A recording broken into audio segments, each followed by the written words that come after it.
어제 저녁에 설교를 준비하는데 반가운 분이 제 방을 찾아왔어요.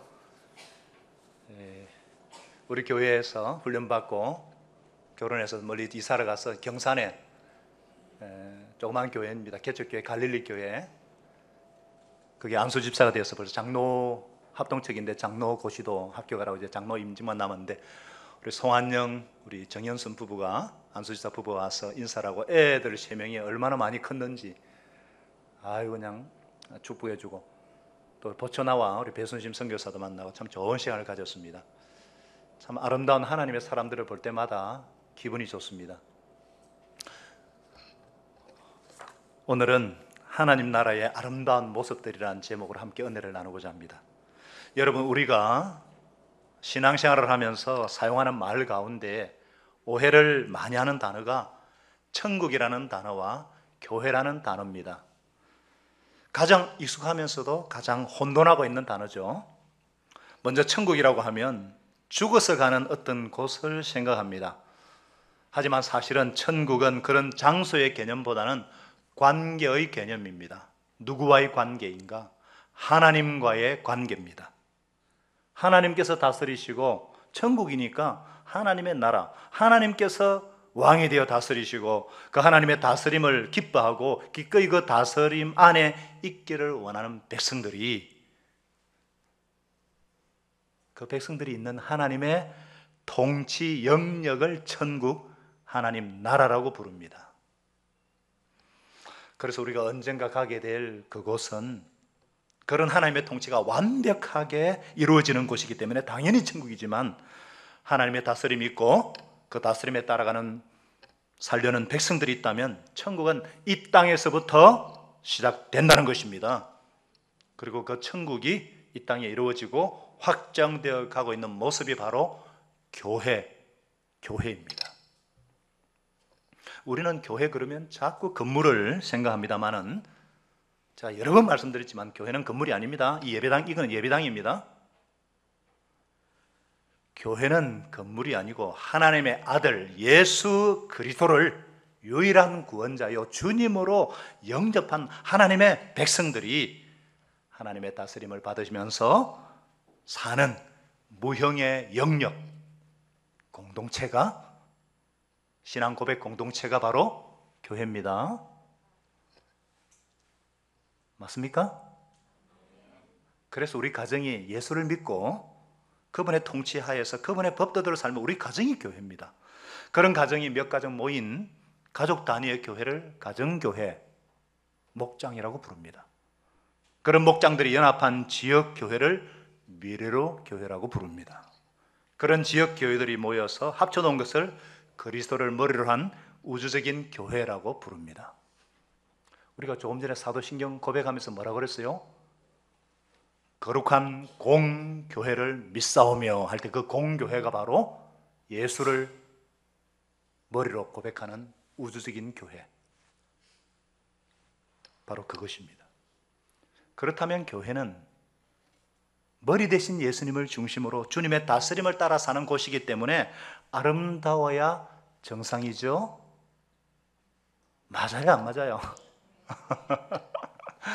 아름다워야 정상이죠. 주님이 다스리는 곳인데, 그 좋으신 예수님이 다스리는 곳인데, 그런데 그 주님의 법도와 통치를 따르지 않으니까 교회가 죄 보이고 세상 사람들에게 손가락질을 받고 있는 겁니다. 교회 구성원들이 하나님의 그 부르심과 택하심의 목적을 잃어버리고 잊고 살기 때문입니다. 여러분, 교회가 가장 아름다웠던 때가 바로 우리가 지금 살펴보고 있는 사도행전에 나오는 교회의 모습이에요. 부활하신 예수, 그 이름을 믿는 사람들이 가장 열정적으로 하나님의 통치에 따라 살려고 노력했던 때였기 때문입니다. 오늘 본문에도 하나님의 뜻대로 살고자 하는 사람들로 인해서 교회의 아름다운 모습들이 보이고 천국이 확장되어 가는 것을 우리가 볼 수 있습니다. 자, 그렇다면 이들의 모습이 어땠기 때문에 아름다운가? 우리도 그런 삶을 배워서 주님의 교회를 아름답게 가꾸고 이 땅에 하나님 나라를 더욱 확장해가는 계기가 될 수 있기를 바랍니다. 자, 그 당시 하나님의 교회, 그러니까 하나님의 나라가 아름다운 이유는 첫째로 먼저 영혼을 찾아 나서는 나라였다는 것입니다. 뭐라고요? 영혼을 찾아 나선 나라. 자, 우리 볼펜을 꺼내시고 또 주보 간지를 따라서 보시면 좋습니다. 참고 요절도 나와 있고요.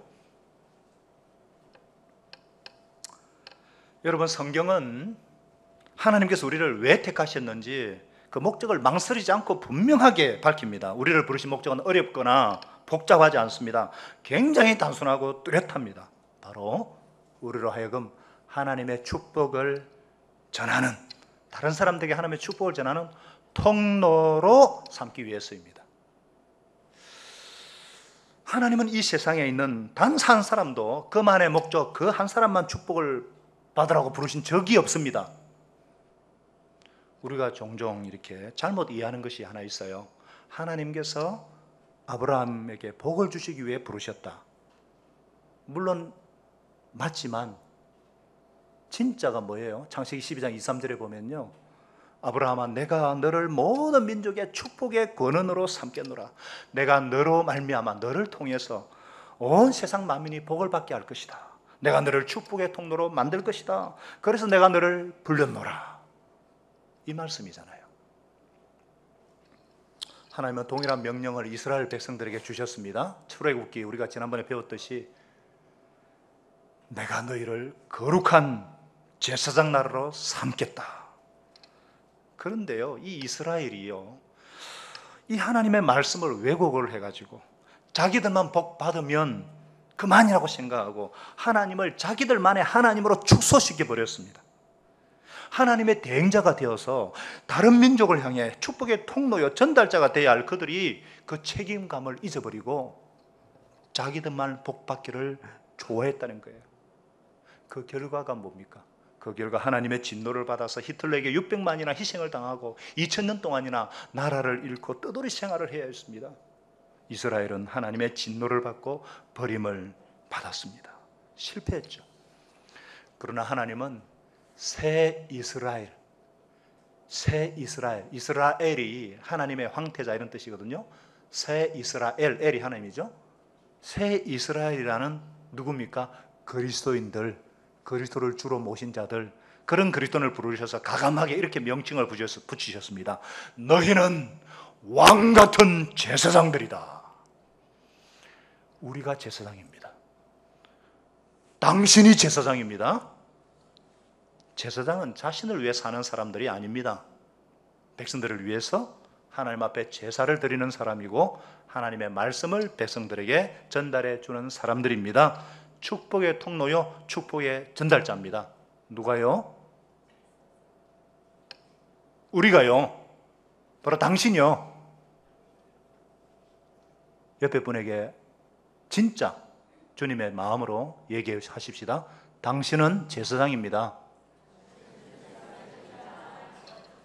가정의 제사장이고 여러분의 학교의 제사장이고 여러분의 일터 산업의 제사장이란 말입니다. 아멘이시죠? 우리가 이 중요한 부르심의 은혜, 이 중요한 사명을 어떻게 잘 감당할 수 있을까요? 먼저 영혼을 찾아 나서야 한다는 거예요. 그래서 32절에 그때의 베드로가 사방으로 두루 다니다가 룻다에 사는 성도들에게도 내려갔더니 이렇게 말씀하고 있어요. 자, 우리가 8장에 살펴본 대로 사마리아 이 성에 복음이 강력하게 이제 전파되자 예루살렘 교회에서 베드로와 요한을 이렇게 급히 파견해가지고 그런 것을 우리가 살펴보았죠. 그들은 이제 사마리아에서의 모든 일을 마치고 빨리 더 많은 할 일과 성도들이 기다리고 있는 예루살렘 교회로 돌아와야 했습니다. 그런데 사마리아와 유대 경계 룻다라는 작은 도시가 있는데 베드로는 그곳에 있는 성도들에게 내려갔다는 거예요. 적극적인 태도로 찾아갔다는 거예요. 여러분, 성령의 감동을 받은 사람들의 한 가지 특징은 무엇이냐 하면은 그것은 사람을 찾아간다는 것입니다. 사도행전은 신방의 책이라고 할 수 있습니다. 사람들을 만나는 책입니다. 사도들이 사람들을 찾아 나선 책이 바로 사도행전입니다. 1차 전도 여행이 그렇고 2차 전도 여행이 그렇고 3차 전도 여행이 그렇습니다. 이 신약 성경의 대부분이 편지로 이루어진 서신서들이에요. 왜 편지를 썼는가? 사람을 찾아다니기 위해서. 그들을 만나고 그들을 격려하고 그들이 시험에 빠지지 않도록 하기 위해서, 그들을 신앙의 그 성장을 돕기 위해서 찾아 나서는 흔적, 그것이 바로 사도행전입니다. 사도들의 행실을 기록한 하나님의 말씀. 우리 예수님은 이 땅에 오셔서 늘 사람들을 만나셨습니다. 피곤한 가운데서도 조용히 새벽 일찍 일어나셔서 하나님께 기도하시고, 어떨 때는 밤이 새도록 하나님 앞에 나가 기도하셨습니다. 그리고 낮에 깨어있을 때에는요, 한시도 쉬지 않으시고 사람들을 찾아 나셨습니다. 사람들을 만나시고 상담하시고 복음을 가르치시고 병든 자를 치료하시고, 늘 예수님은 사람들을 만나셨어요. 여러분, 내가 하나님의 목적에 부합되는 삶을 살고 있는가, 그렇지 않은가 알고 싶으세요? 지난주 동안 만난 사람이 누구인지 한번 살펴보세요. 내가 만난 사람이 누구인가?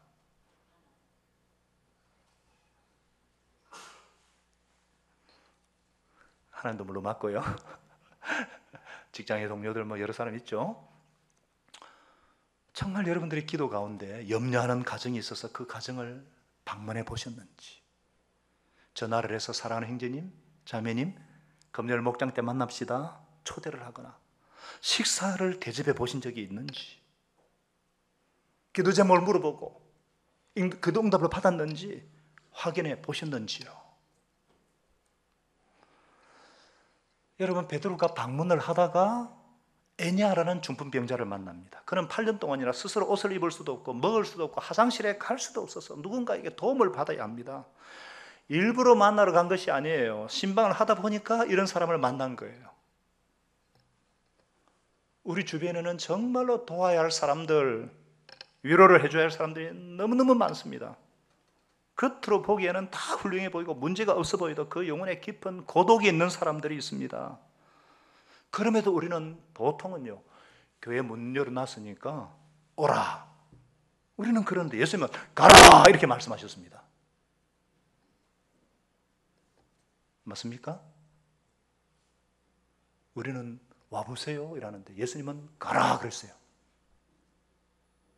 예수님이 문제 해결자인 줄 모르니까 사람들은, 하나님을 떠나는 인생들은 스스로 결코 하나님께로 안 나오니까 가라, 가서 복음을 전해라, 가서 나의 사랑을 나누어라 이렇게 말씀하시는 겁니다. 우리가 아무리 오랫동안 신앙생활을 했다 할지라도 사람을 찾아 나서지 않는다면, 한 영혼에게 관심을 갖고 만나고 격려하지 않는다면 축복의 통로로서 하나님의 대행자로서 역할을 제대로 감당하고 있지 못한 것입니다. 여러분과 제가 영혼을 구원하기 위해서 더 열심히 찾아 나서고 만나고 방문하고 격려하고 기도하고 초청해서 축복의 통로로 역할을 잘 감당하시기를 바랍니다.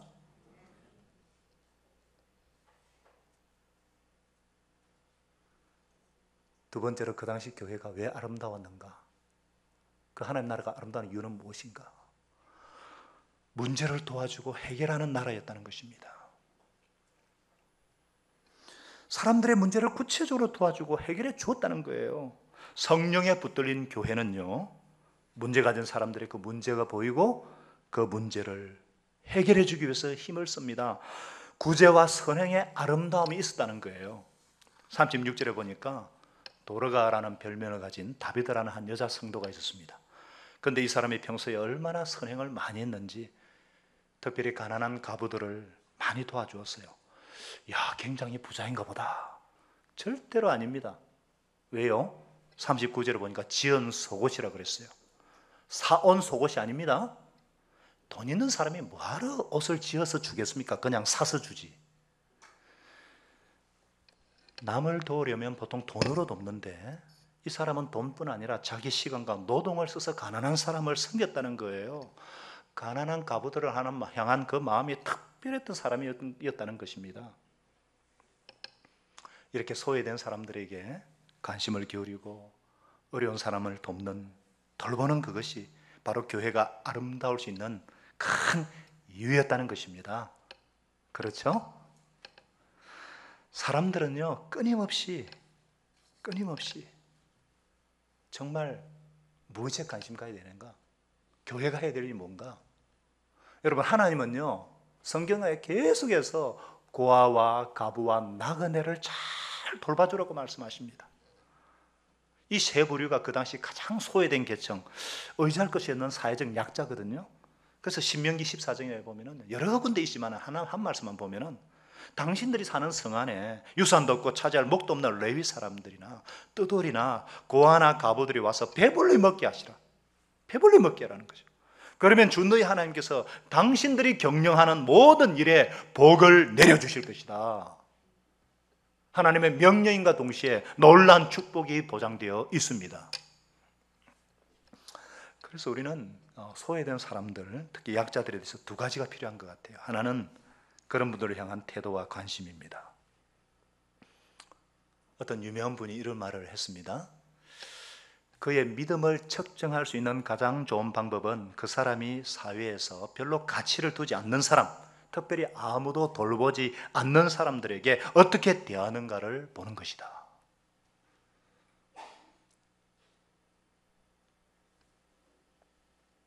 그래서 성경 야고보사도 1장 17절에서는 이렇게 말씀하죠. 야고보서 우리 같이 읽어볼까요? 시작.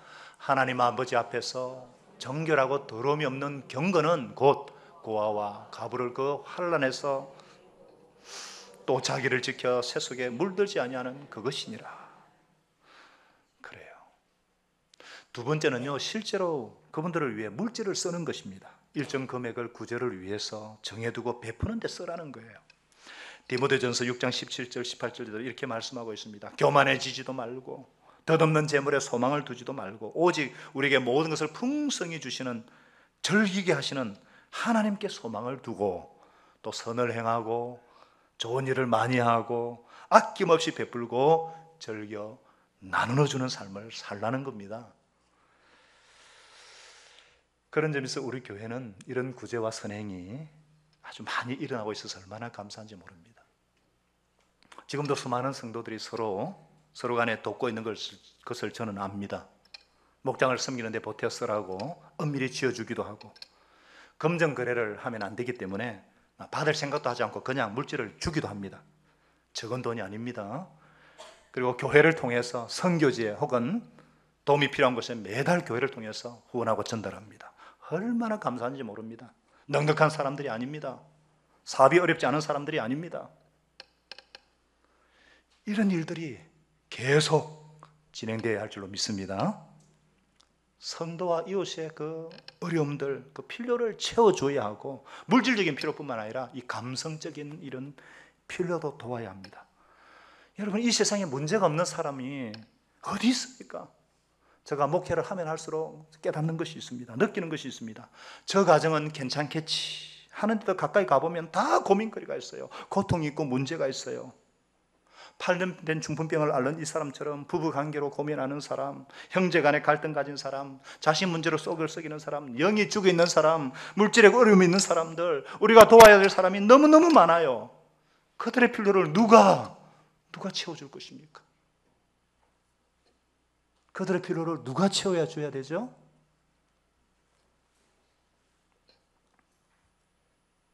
제가요 하는 분이 없네요. 어때? 자, 보세요.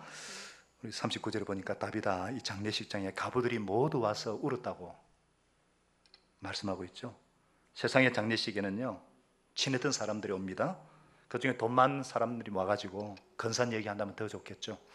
그런데 장례식에 가난한 사람들이 모여가지고 이렇게 울어주니까 얼마나 그런 아름다운 장례식이 어디 있겠어요. 우리는 내 장례식에는 누가 와서 울어줄까 이렇게 생각하며 삽니다. 나 되신 부모님들은 내 제사상은 누가 차려줄까, 내 장례식에 누가 와서 울어줄까 이렇게 생각하며 살잖아요. 예수 믿는 사람들은 효도를 잘하기 때문에 살아있을 때도 잘하고 돌아가실 수도 추모하고 다 잘합니다. 여러분, 내가 섬겼던 사람, 나에게 영향을 받았던 사람, 특별히 소외되고 어려웠던 시절에 이분이 나를 돌봐주셨어요, 이런 말을 듣는, 장차 그런 말을 들을 수 있는 아름다운 삶을 꿈꾸며 사시는 저와 여러분 되시기를 예수님의 이름으로 축원합니다. 축원합니다. 자, 마지막 세 번째, 그 당시 하나님의 교회가 아름다운 이유는 오직 그리스도만 드러내고 영혼들을 구원하는 나라였다는 것입니다. 교회였다는 것입니다. 다시 본문으로 돌아와서 베드로가 팔련된 중풍병자를 본 순간 어떻게 선포했어요? 34절입니다. 애니야야, 예수 그리스도께서 너를 낫게 하시니 일어나 내 자리를 정돈하라. 베드로는 예수님께서 그를 고쳐주신다는 확신이 들었던 것 같습니다. 음성을 들었는지 환상을 보았는지 어떤 감동을 받았는지 모르겠지만 그를 고치시라는 어떤 분명한 주님의 메시지가 있었던 것 같습니다. 그를 보면서 네가 좀 나았으면 좋겠다 하지 않고요, 예수께서 지금 너를 낫게 하신다 선포한 것입니다. 이것이 믿음입니다. 믿음은 예수님께서 오늘 나에게 해주시는 말씀을 그대로 믿고 순종하는 것입니다. 믿음에는 하나님의 말씀이 있습니다. 믿음에는 예수님의 현존, 예수님의 실존이 있습니다. 하나님의 말씀이 없는데 행동하는 것은 믿음이 아닙니다. 그것은 자기 인간적인 신념이나 철학이나 지식대로 행동하는 거예요. 그건 믿음 아닙니다. 그건 자기 생각이고 자기 경험에 불과한 것입니다. 그런데 예수님이 우리에게 말씀하셨을지라도 내가 순종하지 않으면 아무런 일도 일어나지 않습니다. 하나님은 성령의 감동 가운데 우리에게 말씀을 하십니다. 성경을 읽을 때 말씀할 때가 있고 기도할 때 말씀합니다. 분명히 말씀하세요. 때로는 깊은 감동과 확신에 사로잡힐 때가 있습니다. 설교를 들을 때 나에게 주시는 말씀으로 확 임하는 수가 있습니다. 그러나 어떤 사람들에게는 그것을 들을 기회가 없습니다. 자기 생각이 많고 자기 말이 많은 사람은 예수님의 말씀을 들을 시간이 없습니다. 주님이 말씀을 하셔도 그것을 감상적인 것이라고 생각하거나 쉽게 무시해버립니다. 그러면 아무런 일도 일어나지 않습니다. 어떤 사람은 성령의 깊은 감동을 받고 어떤 일을 해야겠다고 느끼기도 합니다. 어떤 때는 눈물까지 흘립니다. 그러나 눈물을 흘리고 나면 끝입니다. 기도가 끝나면 잊어버립니다. 성령께서 말씀하신다 싶을 때는 과감하게 말씀을 믿고 순종하시기 바랍니다. 내 생각이 맞지 않는다 할지라도, 그것을 현실적으로 뚫고 나갈 수 없어 보일지라도, 그 일이 너무나 힘들지라도, 대가를 요구할 때라도, 희생을 요구할 때라도 순종하십시오. 내 직장을 바라보고, 내 가정을 바라보고, 내 처지와 형편을 바라보고, 그것보다는 말씀을 붙잡고 말씀에 순종하시기 바랍니다. 바로 그 순종을 통해서 하나님을 경험하는 삶을 살게 되는 것입니다.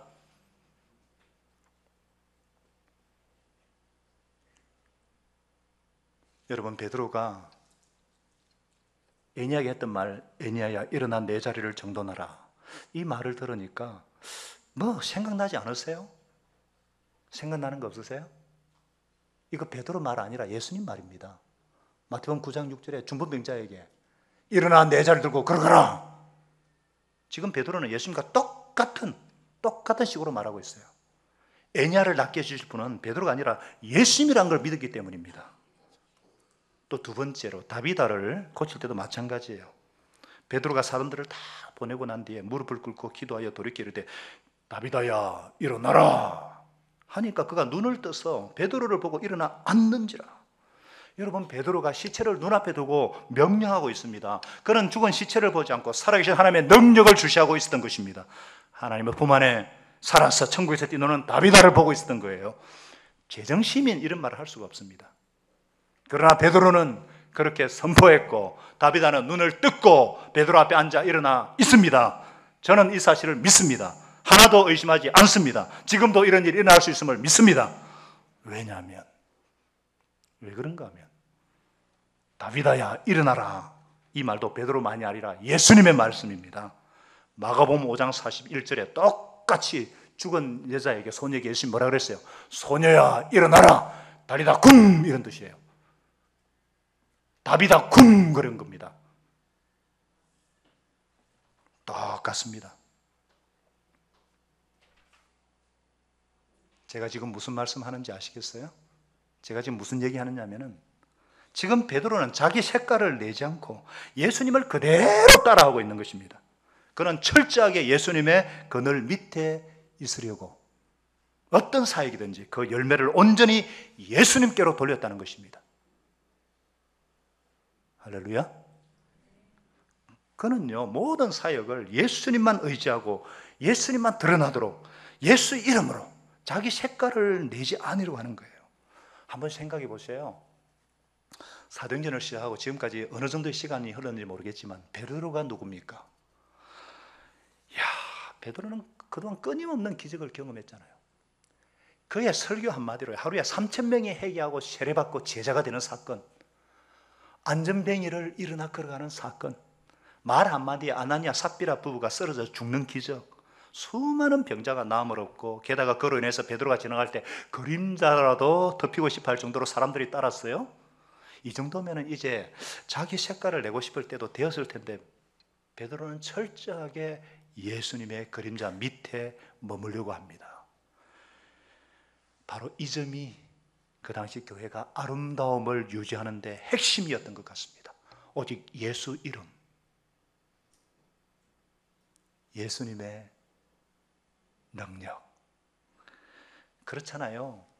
인간은 죄악되어서, 인간은 죄인이어서 하여간 공덕이 그냥 사람에게로 돌아가기 시작하면요, 변질되는 것 같아요. 아무리 그렇지 않은 사람도 공덕이 자기에게로 돌아가면요, 조금씩 교만해지기 시작하고, 그러다 보면 결국 타락에 빠지고 결국 넘어집니다. 모든 이단들이, 모든 사이비들이 그렇습니다. 그래서 우리는 사역과 모든 삶의 열매를 예수님께로 돌리고 우리는 철저하게 그 밑에 머물도록 해야 합니다. 저와 여러분이 반드시 기억해야 되는 것은 예수님 안에 머무느냐 아니면 공을 나에게로 돌아오게 하는가에 어떤 영적인 힘이 있다는 것입니다. 그래서 내가 교만하고 내가 중심이 되고 공을 나에게 돌리기 시작하면 성령님의 능력이 지속되지 못합니다. 그래서 잘나가던 사역이 힘을 잃고 그 좋던 교회가 금이 가기 시작합니다.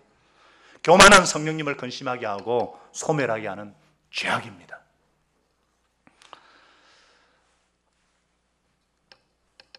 여러분, 우리가 평신도 세미나를 개최하여 섬기는 거 너무나 아름답고 귀한 일입니다.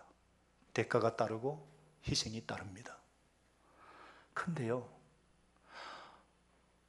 부산에만 해도 규모가 큰 교회들이 많고 자원이 풍부한 교회들이 많은데, 얼마든지 있는데 왜 우리 교회같이 어린 우리 교회를 사용하시는가? 쓰임받는 자체가 은혜입니다. 왜 그런가 제가 한 번씩 얼떨떨할 때가 있습니다. 왜 그런데도 맡기시는가? 우리는 결코 자랑할 것이 없기 때문입니다. 우리는 다 부족하고 약하기 때문에 우리 약함을 통해서 오직 예수 이름만이 드러나고 증거되기를 원하시기 때문입니다. 그래서 릴레이 금식 기도하고 새벽에 특별 기도회를 통해서 하나님의 도우심을 구했던 것입니다. 저도 한 번씩 설교를 준비하다가 덜컥 겁이 날 때가 있습니다. 혹시 나도 작은 열매를 내 공으로 돌리고 있지는 않는지. 일주일 내내 밤을 새워 설교 준비하고 신방하고 새벽에 기도하는 것은 목회자로서 당연한 것인데 생색 낼 것도 아니고 희생도 아닙니다. 주님께 쓰임받는 자체가 은혜입니다. 그런데도 제가 자칫 나눔터에 이 글을 쓰거나 또 말을 하다 보면은 내가 어떻게 했다는 내용이 많은 거예요. 가슴이 덜컹합니다. 그래서 내가 왜 그런가 하고 보니까 제가 성도들께 저 절대로 안 놀았어요, 저 이런 거 저런 거 했거든요 하고 이렇게 보고를 하는 데 집중하다 보니까 그러지 않았나 싶어요. 나도 모르게. 하여간 그래서 우리는 늘 뭘 하든지 늘 이를 악물고 이런 유혹과 싸워야 됩니다. 오직 주 예수 그리스도의 은혜와 영광만이 드러나야 할 줄로 믿습니다. 시선이 나에게 집중되지 않도록, 영광이 나에게 돌아오지 않도록, 사역을 잘했다는 소리를 들을 때에, 회사에서 승진했다는 소리를 들었을 때에, 아이가 잘 컸다는 말을 들었을 때에, 시험에 합격했다는 말을 들었을 때에 진정으로 하나님의 은혜 말고는 아무것도 없습니다. 이것이 진정 우리의 마음의 고백, 입술의 고백이 되어야 합니다. 그럴 때 성령님께서 계속 일하시고 교회는 아름다워지고 하나님 나라는 더욱 견고하게 세워질 줄로 믿습니다. 그러나 다른 그 무엇보다도 예수님을 높인 결과 영혼들이 주님께로 돌아왔다는 사실입니다. 35절에 보니까 롯다와 사르네 사는 사람들이 다 그를 보고 어떻게 했다고요? 주께로 돌아오니라. 42절에 뭐라 그랬습니까? 온 여파 사람들이 듣고 많이 알고 많이 뭐를요? 주를 알더라. 주님을 믿더라. 예수를 믿더라. 이게 중요해요. 그 당시 교회는 선행을 많이 하고 구제를 하고 필요를 채워주고 문제를 해결해 줬지만 궁극적으로는 그들이 예수님께로 돌아왔다고 증언합니다. 하나님의 나라가 강력하게 확장되었다는 것입니다. 이것이 교회가 해야 될 가장 중요한 일입니다. 아무리 구제와 선행을 많이 해도 한 영혼도 주님 앞으로 돌아오게 하지 않았다면, 그렇게 많은 좋은 일을 행했는데도 불구하고 하나님께로 한 영혼도 인도한 자가 없다면 하나님의 축복의 전달자가 아닙니다. 그것은 불교에서도 할 수 있고 사회단체에서도 할 수 있습니다. 얼마든지 할 수 있어요. 교회만이 영혼을 구원하여 제자 삼는 것은 교회만이, 예수님의 교회를 통해서만이 할 수가 있습니다. 그래서 교회는 여전히, 그럼에도 불구하고 여전히 세상의 희망이고 희망이어야 하고 하나님 나라의 아름다운 모습이어야 할 줄로 믿습니다. 저와 여러분은 하나님의 축복을 이웃과 만방에 전달하고 가정과 일터에 전달하는 축복의 통로가 되어야 할 줄로 믿습니다. 근데 이거요, 뭐 축복의 전달자, 하나님의 대행자, 하나님의 일을 대신하는 그런 거니까 뭐 특별한 사람만 하는 것으로 오해하지 마세요. 아닙니다. 그거 각자 맡은 자리에서 최선을 다하는 게 중요합니다. 이 다비다 아주 평범한 사람이에요. 착한 일을 하고 뭐 바느질해서 주변의 가을을 도한 사람이지만 그 이상은 아닙니다. 거기에 비해 그 당시 교회는 얼마나 대단한 사람들이 많았잖아요. 담대하게 복음을 전하고 감옥에 갇히고 돌에 맞아 죽고 위대한 설교를 하고 수천 명을 회심시키는 이들도 있었지만, 하나님의 눈에는 그런 사람이나 이런 평범한 사람이나 똑같이 하나님의 뜻에 충성되어 살았다면 똑같이 소중하다는 것을 오늘 본문이 우리에게 강력하게 말씀해 주는 것입니다. 기독 역사는 위인들의 역사인 것 같지만요, 지난 2000년 교회를 통해서 이 교회를 이끌고 온 사람들은 바로 뒤에서 소리 없이 조용히 역할을 감당해 온 평범한 사람들이었다는 것을 말씀하고 있습니다. 그래서 여러분들 너무 큰 일을 하려고 하고 뭐 너무 위대한 사람이 되려고 너무 욕심내지 마시고, 그게 안 돼가지고 뭐 실망하고 그러지 마세요. 우리는 뭔가가 그냥 뭔가를 이루고 이름 남기는 게 의미 있는 삶이고, 호랑이는 죽고 가죽 남기고 사람은 죽으면 이름 남긴다 그러니까 뭐 이름 남기는 삶이고, 그렇지 않으면 무가치는 인생으로 생각이 쉬운데, 물론 인생 낭비하면 안 됩니다. 최선을 다해서 하나님께 주신 기회를 선용해서 뭔가를 이루어야 되고, 그러다 이름을 남길 수 있는 기회가 오면 그래 해야죠. 그러나 그게 모든 가치를 두고 뭔가 세상에 환호하는 것을 그냥 이루려고 이름이 나지 않고 평범한 것을 견디지 못하는 그런 거, 그건 세상적인 풍조라는 겁니다. 뭐 예를 그냥 극단적인 예만 하나 들게요. 요즘 여자들을 보면은 집에서 애 키우는 거 가치 없는 것으로 여기고 내 인생이 낭비되는 것 되고 있다고 느끼고, 그래서 결혼하려고 하지 않는 사람이 의외로 많아요. 성경적이지 않거든요. 커리어를 쫓느라고 결혼과 아이를 등한시한다든지, 그것도 내 커리어를 접고 가정을 돌보고 아이를 최선으로 다해서 키운다는 게 어느 것이 더 의미 있는 거는 그건 하나님만이 판단하실 일입니다. 사울을 키운 아나니아처럼, 사무엘을 하나님 앞에 드린 한나처럼 그 자체도 얼마나 귀합니까? 물론 내게 주신 은사가 있으면 여자로서 얼마든지 일을 할 수 있죠. 정말 하나님께서 중요한 것은 비교하지 않냐고 하나님께서 맡기신 일에 최선을 다할 때 하나님이 칭찬하지 않겠냐 이 말이에요. 너무 세상 가치를 따라서 뭔가 이루려고 하지 말자는 거예요. 그래서 시편 131편 1절을 제가 좋아합니다만 함께 한번 제가 쉽게 제가 기도하는 대로 한번 말씀해 드려볼게요. 주님, 이제 제가 교만한 마음을 버렸습니다. 오만한 길에서 돌아섰습니다.